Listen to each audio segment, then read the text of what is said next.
Hello बच्चों, आज हमारा टॉपिक है stacking data structure. What is data structure? Memory में डेटा को ऑर्गेनाइज करने के तरीके को डेटा स्ट्रक्चर कहा जाता है। डेटा स्ट्रक्चर दो तरीके से मेंटेन किया जाता है, linear data structure and non linear data structure.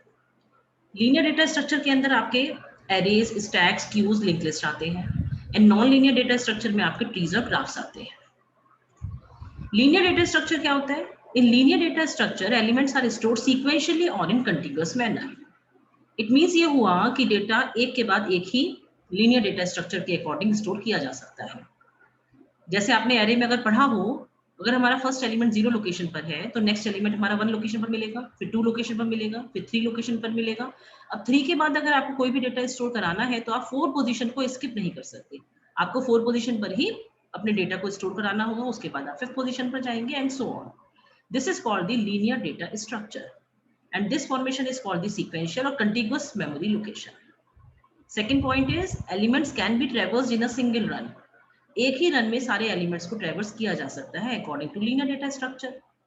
Every element is connected to the previous and next element. Obviously suppose करिए आप 3 पोजीशन पर हैं, आपने 0 से लेकर n-1 तक की एरे बनाई हुई है अपनी, तो उसमें अगर आप 3rd पोजीशन पर है तो 3rd वाला ऑटोमेटिकली 2 से भी कनेक्टेड है और 4 से भी कनेक्टेड है।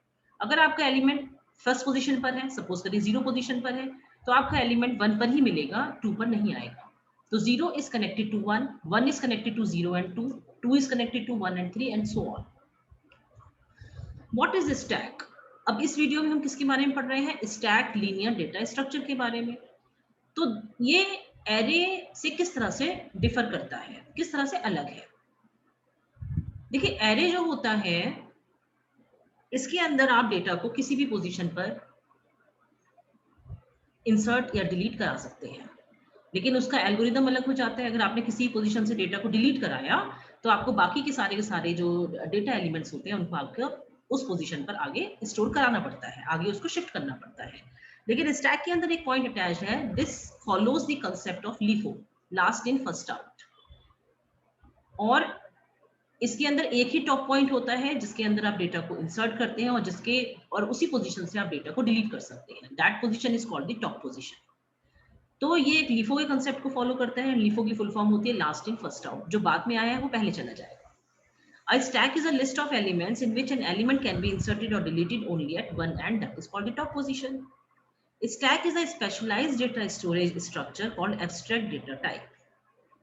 स्टैक जो होता है वो एब्स्ट्रैक्ट डेटा टाइप होता है और एब्स्ट्रैक्ट डेटा टाइप का इंप्लीमेंटेशन अपने मेथड्स और फंक्शंस के थ्रू किया जा सकता है। Stack can be implemented as array और लिंक लिस्ट। स्टैक को दो तरीके से आप इंप्लीमेंट करते हैं, या तो एरे के थ्रू आप इंप्लीमेंट कर सकते हैं या लिंक लिस्ट के थ्रू आप स्टैक को इंप्लीमेंट करते हैं। स्टैक के एग्जाम्पल्स क्या क्या हो सकते हैं? जैसे अगर आप मान लीजिए किसी पार्टी में जाते हैं, किसी फंक्शन में जाते हैं और आपका एक पाइल ऑफ प्लेट्स रखा हुआ है, तो क्या कभी आपने बिल्कुल बॉटम से या बीच के किसी पोजीशन से किसी प्लेट को उठाया है? नहीं उठाया। जब कोई भी उसके ऊपर प्लेट्स ला करके रखता है तो ऑब्वियसली वो उसके ऊपर ही ला करके रखता है। अगर आपको एक प्लेट चाहिए तो आप ऊपर से ही लेते हैं, यानी आपने डिलीट कर लिया, आपने एक प्लेट उठा ली, एक प्लेट को कम हो गया, और अगर आप इंसर्ट करते हैं तो एक प्लेट उसके ऊपर ही रखी जाती है। That is called the stack of plates. यानी इसके अंदर एक टॉप पोजीशन हुई, वहीं पर ही आप अपनी प्लेट्स को रख रहे हैं और वहीं से ही आप प्लेट्स को हटा रहे हैं। अ स्टैक ऑफ बुक्स, अगर हम इस एग्जांपल में देखें तो स्टैक ऑफ बुक्स का मतलब बुक के ऊपर बुक रखी हुई है, बुक के ऊपर बुक रखी हुई है। अगर आप कोई बुक लेनी है तो आप टॉप पोजीशन से बुक को लेंगे, और अगर डिलीट करनी है तो आप टॉप पोजीशन से ही बुक को डिलीट करेंगे। स्टैक के ऑपरेशंस क्या क्या होते हैं? देखिए, इसके अंदर बेसिकली ये ऑपरेशंस होते हैं: push, pop, is empty, is full और डिस्प्ले। पुश का मतलब क्या होता है? Insertion in a stack. Pop means deletion from a stack. Is empty checks whether the stack is empty or not. Is full checks whether the stack is full or not, or can element be inserted or not. Display to show the elements of the stack. अब एक stack यहाँ पर देखिए आपके सामने बना हुआ है। सपोज करिए ये आपका स्टैक है जो 0 लोकेशन से स्टार्ट होता है, 0 1 2 3 4 5 इस तरह से आपका स्टैक चल रहा है। अब ये आपकी टॉप पोजीशन हो गई जिसमें आपने लास्ट एलिमेंट इंसर्ट कराया, that is 2, that is your data. First element 0 location पर आया, that is 5। Next element 1 position पर इंसर्ट किया गया है, 6। सेकंड पोजीशन में 9 इंसर्ट किया है और थर्ड पोजीशन पे 2 इंसर्ट किया है। तो इस तरह से आपका जो स्टैक होता है वो मेंटेन किया जाता है। How it works? सपोज करिए आपके पास एक एम्प्टी स्टैक है।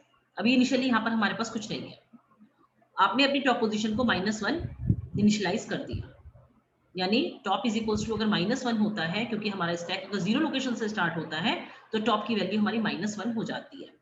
तो अब एम्प्टी स्टैक है, इसमें कोई भी एलिमेंट नहीं है।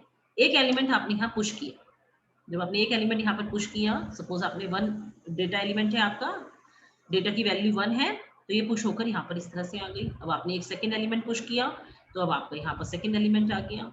अब अगर आपको डिलीट करना है तो इसी टॉप पोजीशन से आप इस 2 को डिलीट करेंगे, आप 1 को डिलीट नहीं कर सकते, आप 2 को ही डिलीट करेंगे, क्योंकि टॉप पोजीशन पर आपका 2 इंसर्टेड था, लास्ट पोजीशन 2 थी और 2 आपका 2 आपने यहाँ से डिलीट कर लिया। तो इस तरीके से आप देख सकते हैं कि आपकी एक टॉप पोजीशन है जिस पर आपने टॉप पर ही आप एलिमेंट को इंसर्ट कर रहे हैं और टॉप से ही आप एलिमेंट को डिलीट करते जा रहे हैं। एल्गोरिथम्स कैसे लिखी जाती है इनकी? एल्गोरिथम्स ऑफ इंसर्शन और पुश ऑपरेशन। ये टॉप मोस्ट एलिमेंट हो गया, टॉप मोस्ट पोजीशन हो गई इसकी 1 2 3 4। अगर ये 0 लोकेशन पर है तो 0 1 2 3 इस तरह से इसके लोकेशन होंगी और ये इसके डेटा एलिमेंट्स हो गए and this is the top position. Step 1 में सपोज करिए कि आपको एक एलिमेंट और ऐड करना है, तो आपका यहाँ 5 आ गया, तो अब आपकी टॉप पोजीशन ये हो जाएगी। तो सबसे पहले अगर आपको कोई भी एलिमेंट इंसर्ट करना होता है तो आप अपने टॉप पोजीशन को इंक्रीज करते हैं और उसके बाद आप एलिमेंट को इंसर्ट करते हैं। 4 है, अभी तक देखिए हमने अपनी टॉप पोजीशन को यहाँ पर इंक्रीज नहीं किया, जैसे ही हमने टॉप पोजीशन को इंक्रीमेंट किया वैसे ही आपने डेटा एलिमेंट को यहाँ पर स्टोर करा सकते हैं। अब इसके लिए हमें कुछ चीजों का ध्यान रखना होता है। जब आप इंसर्शन का फंक्शन बनाते हैं तो उसमें आपको अपना जो एलिमेंट इंसर्ट कराना है वो एलिमेंट यहाँ पर पास करना होता है इस मेथड के अंदर। अब इसके अंदर कंडीशन क्या बनती है कि अगर आपका स्टैक ऑलरेडी फुल है, कोई ना कोई लिमिट आपने दी होगी, एक एरे आपने मेंटेन किया है, एरे इंप्लीमेंटेशन कर रहे हैं, तो अगर आपका स्टैक ऑलरेडी फुल है तो आप क्या करेंगे, इसके अंदर ये हमारा इसके अंदर और एलिमेंट इंसर्ट नहीं कर सकता। तो यहाँ पर हमें ये कंडीशन चेक करानी होती है कि if is full is equals to true, यानी 0 से लेकर n-1 तक सारे एलिमेंट्स उसमें ऑलरेडी स्टोर्ड हैं और इसके अंदर अब कोई भी पोजीशन ऐसी नहीं है, टॉप पोजीशन ब्लैंक नहीं है, अब आप वहां पर कोई भी एलिमेंट इंसर्ट नहीं करा सकते। इट मींस ये हुआ कि टॉप पोजीशन अपनी मैक्सिमम लिमिट पर आ चुका है और ये आपको प्रिंट करके देगा स्टैक ओवरफ्लो।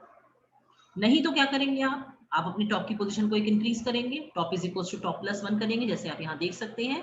पहले आपका टॉप यहाँ था, अब आपका टॉप यहाँ आ गया, टॉप की पोजीशन आपके लिए इंक्रीज करी, top is equals to top plus 1 किया और स्टैक के टॉप पर अपने आइटम को इंसर्ट कर दिया।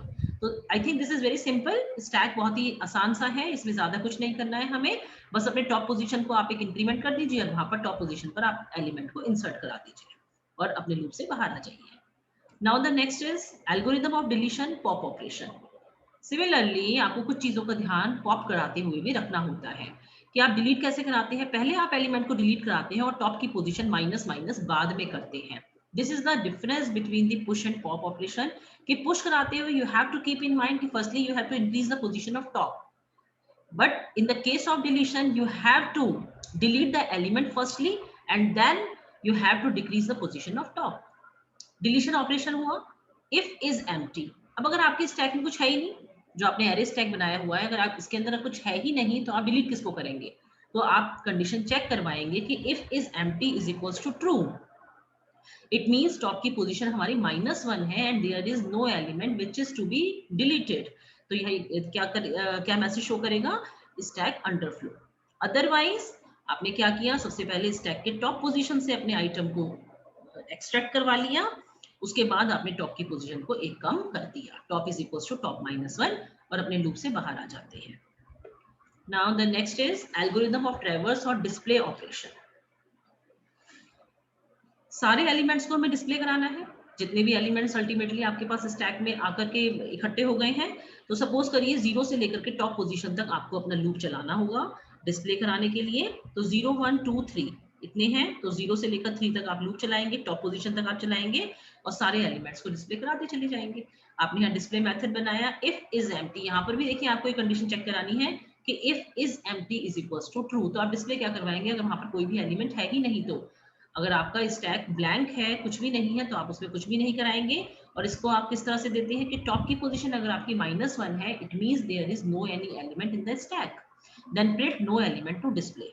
अदरवाइज आप लूप चला देंगे if i is equals to for i is equals to top to 0, क्योंकि आपके पास सबसे पहला टॉप का एलिमेंट शो होना चाहिए। तो आपने टॉप से लेकर के 0 तक का अपना लूप चलाया और सारे एलिमेंट्स को प्रिंट करा लिया। Print stack I, for loop को एंड कर दिया और एग्जिट करके बाहर आ गए। Thank you so much. I hope कि आपको ये वीडियो अच्छा लगा होगा, इसमें समझ में आया होगा कि आज हमने स्टैक के ऑपरेशंस को पढ़ा, स्टैक की डेफिनेशन को पढ़ा। अगर आपको वीडियो अच्छा लगता है तो इसे लाइक करें, सब्सक्राइब करें। Thank you so much.